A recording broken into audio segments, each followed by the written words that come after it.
घने और हरे भरे जंगल में एक शक्तिशाली शेर और समझदार शेरनी रहते थे। शेर अपनी ताकत और दहाड़ के लिए जाना जाता था, जबकि शेरनी अपनी बुद्धि और धैर्य के लिए पूरे जंगल में प्रसिद्ध थी। दोनों मिलकर जंगल की रक्षा करते थे और सभी जानवरों का ध्यान रखते थे। एक दिन जंगल में भयानक आग लग गई। चारों ओर धुआं और अफरा-तफरी फैल गई। कई छोटे जानवर डर के मारे इधर-उधर भागने लगे। शेर ने तुरंत ऊंची आवाज में दहाड़ लगाकर सबको एक जगह इकट्ठा किया ताकि कोई घबरा न जाए। वहीं शेरनी ने शांत दिमाग से नदी तक पहुंचने का सुरक्षित रास्ता खोज निकाला।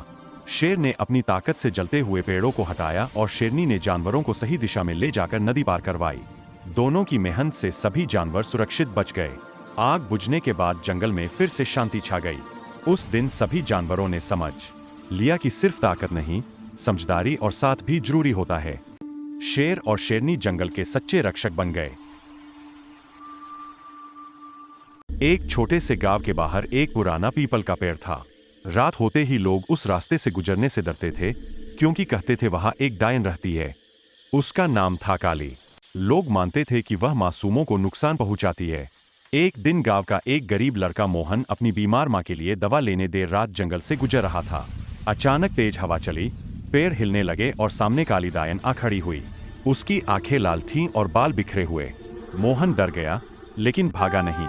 उसने कांपती आवाज में कहा, मुझे मेरी मां के लिए दवा ले जानी है। डायन चौंक गई। बहुत सालों बाद किसी ने उससे डर के बजाय सच बोला था। उसकी आंखों में आंसू आ गए। उसने बताया कि वह कभी एक साधारण औरत थी, जिसे गांव वालों ने झूठे इल्जाम में डायन बना दिया। डायन ने मोहन को दवा दी और कहा, आज के बाद कोई इस जंगल में डर से नहीं मरेगा। अगली सुबह गांव वालों ने देखा कि पीपल के पेड़ के नीचे एक सफेद फूल खिला है। काली डायन हमेशा के लिए चली गई थी। सीख, हर डरावनी कहानी के पीछे एक दर्द छुपा होता है। एक घने जंगल में एक ताकतवर शेर रहता था। उसे अपनी ताकत पर बहुत घमंड था। एक दिन उसने जंगल के सभी जानवरों को डराकर कहा, आज से जो मेरे सामने आया वही मेरा भोजन बनेगा। उसी जंगल में एक चालाक लोमड़ी भी रहती थी। उसने शेर की बात सुनी और सोचा, अगर कुछ नहीं किया गया तो सब जानवर मारे जाएंगे। लोमड़ी शेर के पास गई और बोली, महाराज, आप तो जंगल के राजा हैं, पर रोज शिकार करने से आपकी शान कम होती है। शेर बोला, तो फिर क्या करूं? लोमड़ी ने कहा, जानवर खुद आपके लिए खाना भेजेंगे। शेर मान गया। अब जानवर बारी बारी से शेर के पास जाने लगे।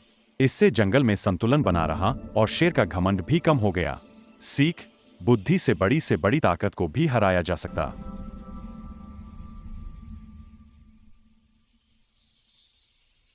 घने जंगल के पास एक छोटा सा गांव था।